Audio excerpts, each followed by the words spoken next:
देखिए, अमेरिका और ईरान के पास अब कुछ भी नया करने को बाकी नहीं बचा। उनके पास जो भी हथियार दस्तयाब थे वो मैदान जंग में आजमाए जा चुके हैं। जंग के खात्मे के लिए जिसके पास जो तजवीज़ थी वो टेबल पर आ चुकी है। दोनों ने एक दूसरे को जो जो रियायतें देनी थी वो दे चुके हैं।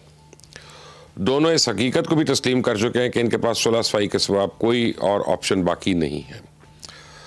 अमेरिका और ईरान के दरमियान इस वक्त आसाब की खौफनाक जंग जारी है। दोनों स्टैंड एंड स्टिल की पोजीशन पर हैं। देखो और इंतज़ार करो कि पॉलिसी पर अमल पैरा है। एक दूसरे का हौसला आजमा रहे हैं कि पहले कौन हाथ खड़े करता है।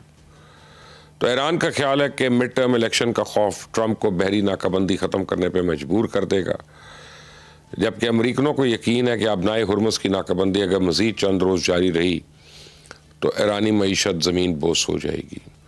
लोग सड़कों पे आ जाएंगे और ईरानी क़यादत अंदरूनी दबाव की वजह से सरेंडर करने पे मजबूर हो जाएगी।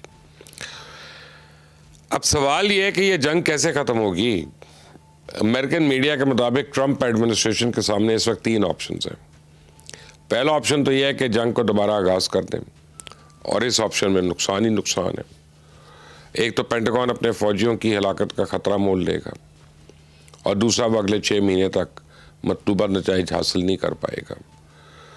दूसरा ऑप्शन यह है कि अबनाए हुर्मुज़ की नाकाबंदी को टूल दिया जाए ताकि ईरानी अपनी मईशत को बचाने के लिए सरेंडर कर दें। तो वॉल स्ट्रीट जर्नल का भी दावा है कि सदर ट्रंप ने नाकाबंदी को टूल देने के लिए अपने एडवाइज़र्स को तैयारियां शुरू करने की हिदायत जारी कर दी। लेकिन अब मैं आपको बताऊं कि अमेरिका की इस बहरी नाकाबंदी का खुमियाजा अभी तक हम ही भुगत रहे हैं। अगर ये सिलसिला तूल पकड़ गया तो फिर इसके असरात अमरीकी मईशत पे भी पड़ेंगे, और जब आलमी सप्लाई चेन टूटेगी तो अशिया की कीमतें आसमान पे चली जाएंगी। अमेरिका में तो गैस की कीमत पहले ही $4.18 से कम नहीं हो रही है। खाद भी दुगनी महंगी हो चुकी है। ऐसे में अगर अमेरिका ने मुहासरे को तूल दिया तो फिर जंग दोबारा छिड़ जाएगी, चाहे इसकी शिद्दत महदूद ही क्यों ना हो। ईरान इस नाकाबंदी को तोड़ने के लिए हाथ पांव ज़रूर मारेगा, कभी ड्रोन फायर करेगा, कभी साइबर अटैक करेगा। यूँ प्रेसिडेंट ट्रंप पर सियासी दबाव बढ़ेगा, क्योंकि अगले मिड टर्म इलेक्शन आ रहे हैं। प्रेसिडेंट ट्रंप के पास एक तीसरा ऑप्शन है कि वो अपनी फतह का एक तरफा ऐलान करें और पीछे हट जाए। अमेरिकन मीडिया में तो दावा किया जा रहा है कि व्हाइट हाउस ने अमेरिकन इंटेलिजेंस कम्युनिटी को हिदायत की है कि वो इस बात का जायज़ा ले कि अगर हम अपनी फतह का ऐलान करके पीछे हट जाते हैं तो ईरान इस पर क्या रद्द अमल देगा।